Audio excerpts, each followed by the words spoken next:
start another one. Okay, sir. All right.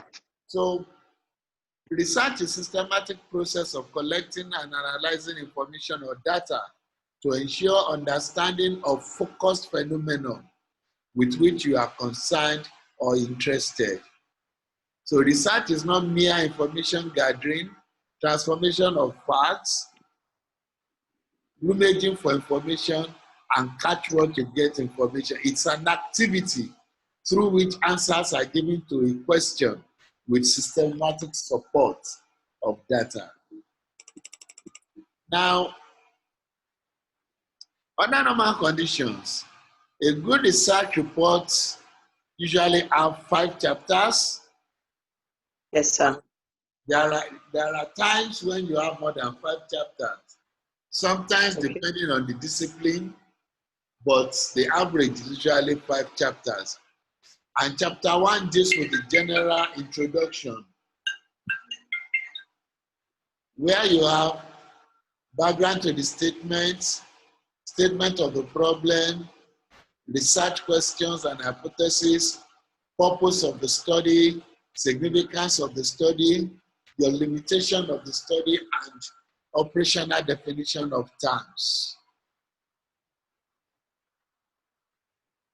You get it? Now, chapter Yes, sir. basically review of related literature and an insertion of the theoretical or conceptual framework. But the most important thing here is literature review. Yes. What do you do in the literature review? Maybe you should let me know. We review related works on what you have you hope or you tend to research into. What other materials are there to guide you? So you create a framework.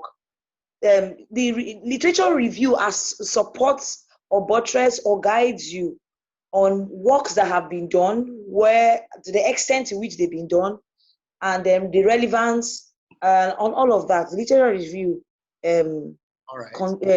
does that. I would have expected you to say is the appraisal of existing literature. Okay, yes, it is. Highlighting their strengths and weaknesses. I think yes. Highlighting their strengths and weaknesses. So that it's a kind of gap analysis, so that you'll be able to know where your work is coming in, and that will give us an idea of the strength of your work over what has been done previously. Hello, Mohammed. Hello, Mohammed. Can you hear me? He has muted him. Mohammed, can you hear me? Okay. Hello? He muted himself. Oh my gosh. Hello, Mohammed. Hello, sir. I can hear you, sir. Aha. All right. You muted yourself. I had to unmute you here. You are welcome to class. Thank you, sir. But you are 1 unit late. Sorry, sir. I was trying to log in, but it's a little bit difficult today. I don't know what's up. Sorry about that. Now, chapter 3 deals basically with your methodology.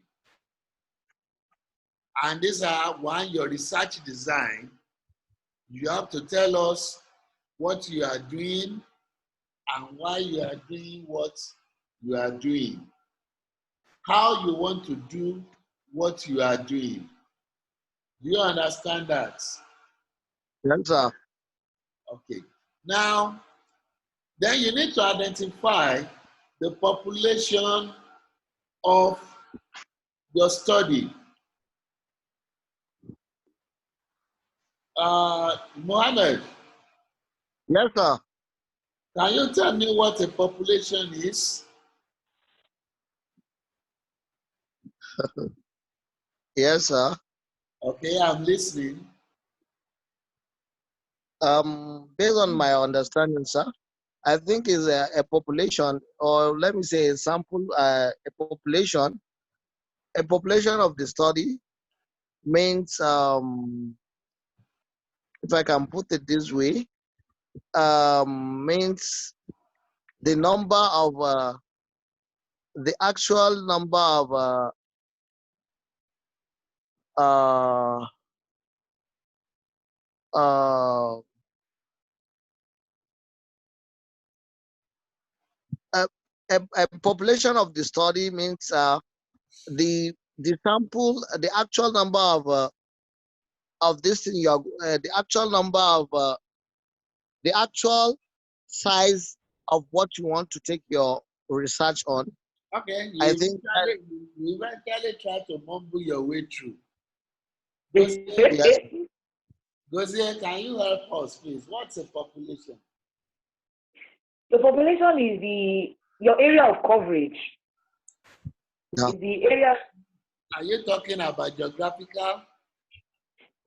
That's the population of it. That is the area in which the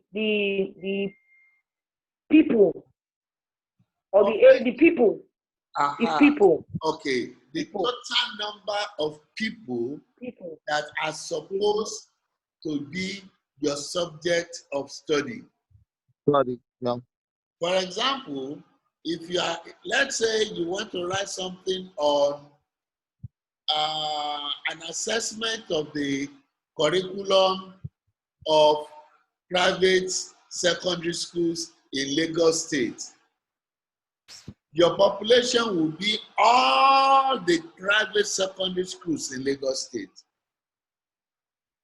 Are you getting it? Yes, sir. Okay. Yes, sir. So now let's talk about the sample. So what's a sample?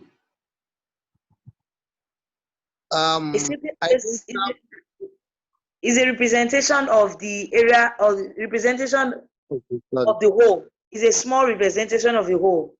Abi, Yeah, Mohammed, help me. I can say sample is some portion of the population, sir. Yeah. If you are, yeah. That is the exact number of people that are going to respond or that you are going to study out of the total population. Are you getting it? Yes, sir. All right. So sampling techniques is what? Sample and sampling. It's like the sampling technique. Yeah.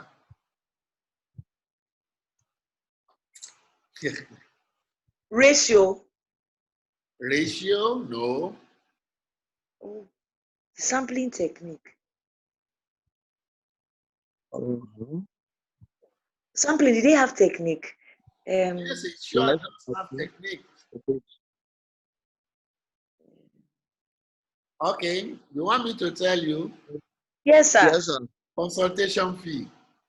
Hey. All right. Please, sir. The sampling technique is the method in which you arrive at your sample. Uh-huh. Do you want me to come again?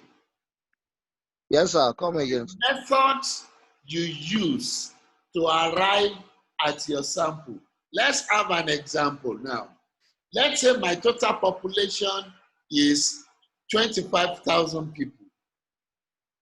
And I decide that, okay, instead of studying these 25,000 people, I will study only 2,500, which is 10% of my population.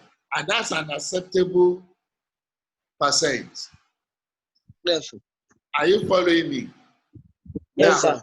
the method I use to arrive at that 2,500 out of the 25,000 is the technique.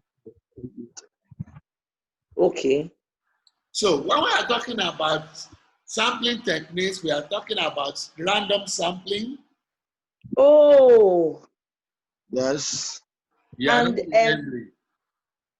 And random sampling and uniform one. What's the uniform one? Yes, stratified one. Stratified. And most of Yes. you use stratified when Systematic. the population is not homogeneous. Yes. So, for example, if my 25,000 that I'm using as an example consists of men, women, Children. educated, illiterate, the ratio in which they are represented in the 25,000 must be the ratio of their representation in the 2,500. That is when you use stratified sampling method. Do you get that now? Yes, sir. Yeah. So instrument, what is instrument? Sorry, sir. Can I take you back Yeah, a bit? A fixed way to do sampling. Because sometimes when you present your population and your sample study, sometimes it's being rejected and they say it's not enough. What is there standard acceptability, the acceptance number, or I don't know how to put it. Like now, actually, scientifically, 5% could be okay, but 10% is more reasonable. Okay. Because you must choose a sample that will be an actual reflection of the population. Okay. Is that clear? Yes, sir. The last one, sir. Doing the random and the stratified, can you your topic, your project topic is what determines whether you use your random or your stratified? No. Your population will determine that. Okay, sir. Thank you, sir. If your population has many sub-segments, okay, let's take for example that you want to do a study on Nigeria. Yes. And you want to use, let's say you want to use Lagos State as your base for the study. For your population to be representative, it has to involve Hausa, it has to involve Yoruba, it has to involve Igbo. Because Okay. the population of the country is stratified. So once your population is stratified, your sample must basically also be stratified. The PhD class, do we have, like now, if I'm writing something and I want to represent Nigeria, and I'm going by region, for the Yes. PhD class, they'll tell you there are some particular percentage in which you should be able to cover. Like for every PhD now, if it is for Nigeria, they will tell you there's a particular number of population. Is there a fixed number of population or a required or acceptable portion you should be at? And that's why it's important for you when you are focusing your topic, you don't choose a population that you know you'll not be able to manage your percentage. Okay. Do you understand what I'm trying to say? Yes, sir. If you say you want to study Nigerians, you are going to be in problem because the That's a population problem. of Nigeria is 180 million. So Even 10%, even if you are going to take 10% of it's still a lot. 180 million, you are going to take 18 million people. So that's why when you are dealing with your topic, you must choose a topic that will give you a sizable population. A sizable population will give you a sizable sample. All right. Now, what's an instrument? What you use to carry out your analysis or methodology, Abi? What you use to carry out your research or what you use to gather your data. Yes. Yeah. That's the instrument. Most of the time we use questionnaires, but there are other instruments. Interview. Questionnaires. Yes, Yes, sir. Like questionnaires. like questionnaire, like interview, Yeah, you can like use interview, you can use like written skills, yes, you sir. can use inventories. Yes, sir. Okay. All right. Now, another important thing in methodology is the validity and the reliability of your instrument. Yes. Yes. Validity helps you to know whether your instrument is good. Reliability helps you to determine whether your instrument will measure what you want If it you want to to measure. measure. Yes. So if you are using a questionnaire in most cases, you use a sample, maybe about 20 people, 25 people. You administer your questionnaire, and that data will be entered into the SPSS, and the Cronbach Alpha test can be used. If Cronbach Alpha gives you a result of 0.5 and above, then it means it is valid. Anything What less did you call it? than that is not valid. Oh, sorry, it's not reliable. Do you get that? Come again, Sir, I sir. didn't get that, sir. You call the comfort acid test. There's something that I missed there, sir. What did you say? The when you put it into your SPSS, Cronbach then you take it. Alpha. Yes, sir. I didn't hear it, sir. I said most of the time we use Cronbach Alpha for the reliability test. And it, Crumper. Cronbach Alpha, it's one of the parameters in SPSS. Okay. So if the data comes back with a result of 0.5 and above, then it means it is reliable.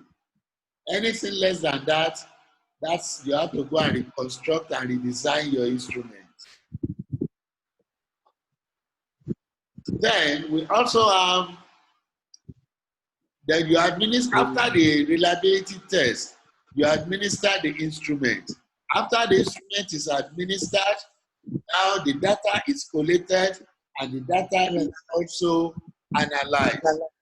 Chapter 4 deals with your data analysis, interpretation of that data, and then the discussion of the findings of your data. And finally, you go to your chapter 5, which deals with your summary of findings, your conclusions, implications, and then your recommendations. If necessary, suggestion for further research. Okay, that has to do with project work, dissertations, and so on. Now, this is an example of your project assessment form. So when your supervisor is assessing you, you need to study this so that you know, Yes. so that you know what is required of you. And for your information, in NOUN, anything from masters, you defend your project. Yes, sir. You defend your project. We bring an external supervisor and you summarize your project and he begin to question you. Now let's go on to the practicum and CWS assessment. Practicum is a specialized field of study designed to give students supervised practical application of previously or concurrently studied theory. And you find practicums mostly in education faculty and people who are doing social work. And what do? We send students into the field to go there, a kind of internship, and they must be there for a specific period of time, and they must partake and participate in all the activities that's related to their work. Yes, sir.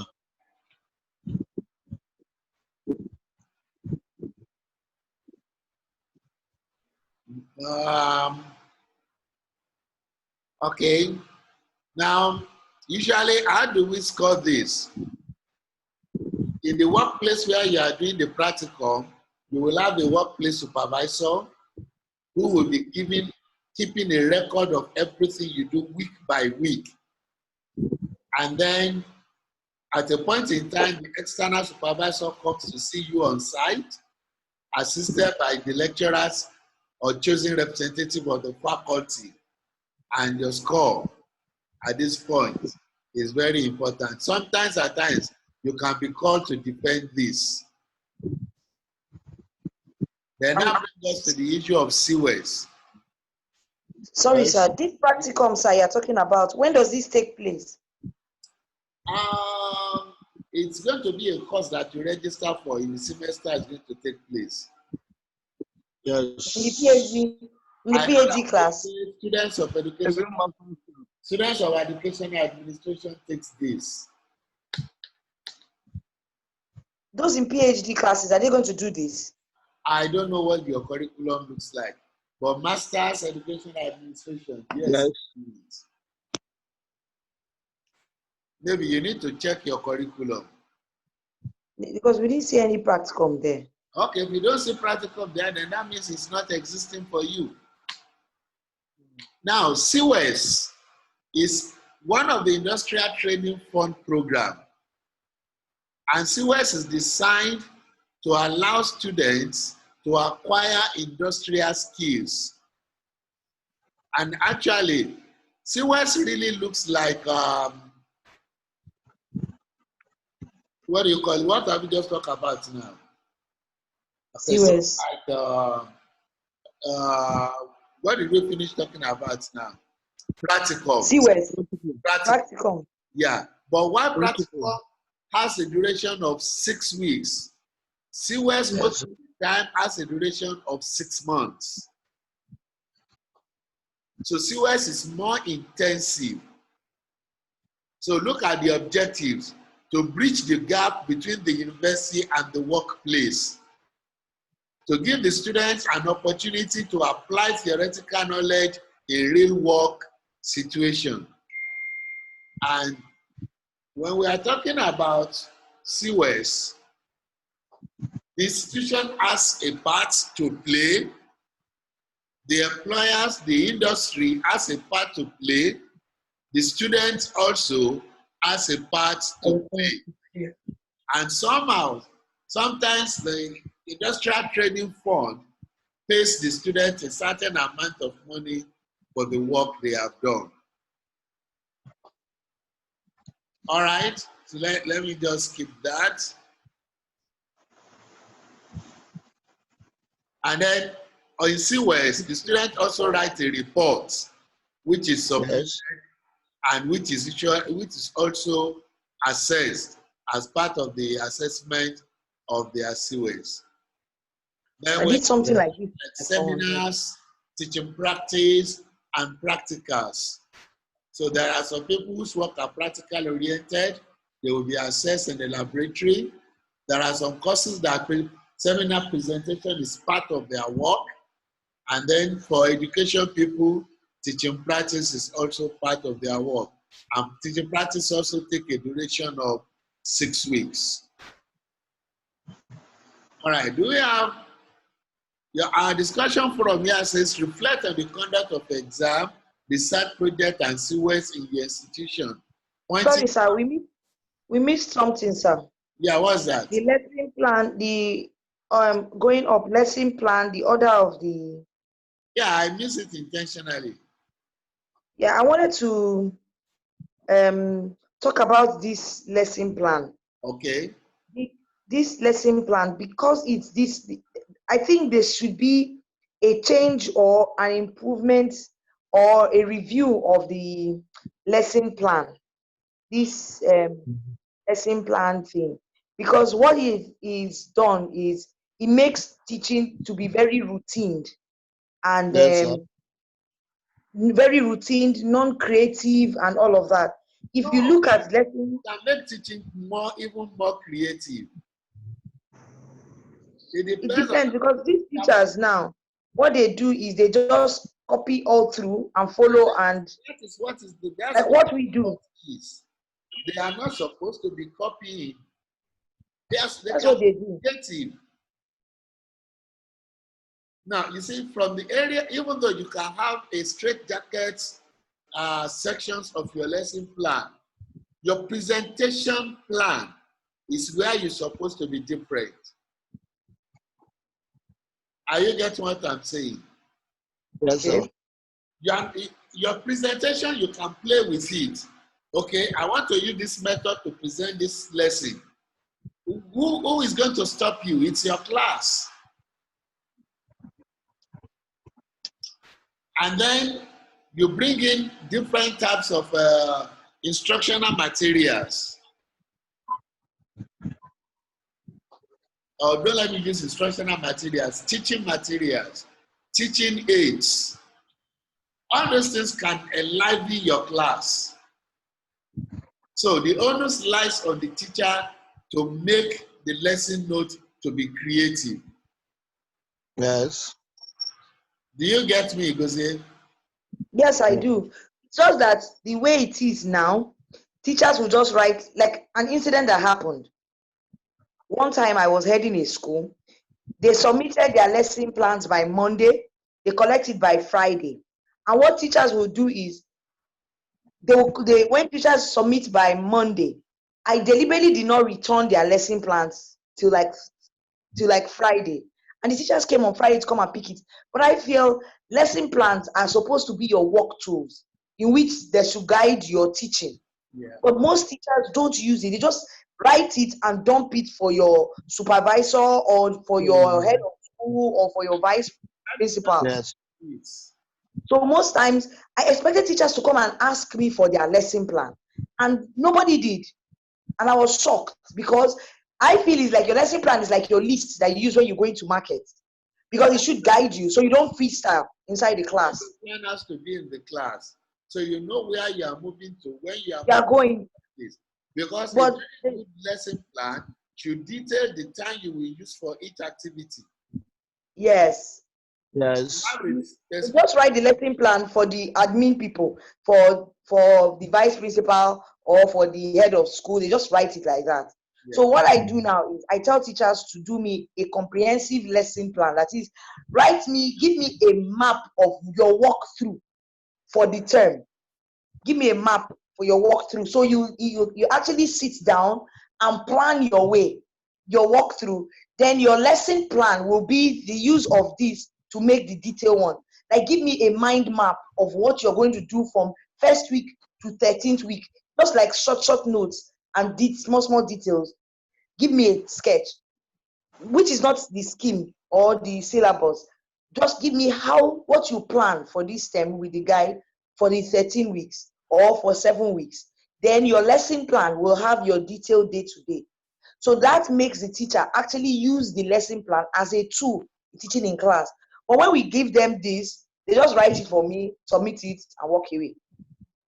Some might not. Like math teachers will go into class and they do freestyle. Math teacher just do freestyle. Most further maths, those calculation subjects, they do freestyle most times. It's the art base that could be a bit, meticulous to go through and follow through. So I know some people will not agree with me, but I'm saying with what I have seen so far. Yeah, I agree with you, but I'm just saying that without altering the lesson plan, we can still make it creative. That depends on the head of the institution. Yes. Okay. Now, practicals in Faculty of Sciences, practical is the norm. Yes. And then you must have your experiment report, which will include Yes, the title of your experiment, the purpose, the materials you use, the procedure of the experiment, observations, precautions, inference, and conclusion. All these are going to be assessed. All right. So when we get on to the discussion forum, you can go ahead and reflect on conduct of exam, research project, and COS in your institution, pointing out areas of strength and weaknesses and how they are assessed. Yes, sir. All right. So that brings us to the end of this module. And then maybe on Saturday, we move on to the next module. They'll go say, Sir, okay, permission, sir. Can we reschedule, sir, to another day? I don't want to miss class, sir. Is there okay, another day that is free on your schedule, sir? I crave your indulgence, sir.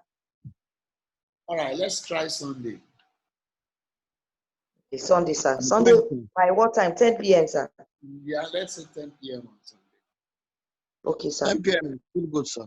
But that would be Sunday. Sunday. What did you say? Yeah, it's Mohammed, okay, sir. Mohammed, It's okay, sir. Sunday is is okay, sir. and 10 It's p.m. okay. we'll Yeah, 10 revert p.m. is still to okay. Saturday after this Saturday. We'll revert to Yeah, we'll Saturday get back to just for this Saturday. Yeah. Yes, sir. It's just It's for okay. this Saturday, Sunday is Mohammed. okay. Sunday is okay. Sunday is okay, sir. All right, it's okay. We'll revert to Saturday after this Saturday, sir. We'll revert to Saturday after this Saturday, sir. No problem. It's okay. Just make It's sure okay, you sir. remind me to set Sunday. Yes, Sunday, sir. 10 p.m. Yeah. You can call me tomorrow around noon or send me a text message that we are meeting for 10 p.m. on Sunday. I will, sir. All right. It's okay. It's nice having you in class. I wish the Thank you, two of sir. you happy night rest. You say to you, sir. On Sunday. On Sunday. It's okay, sir. Sunday.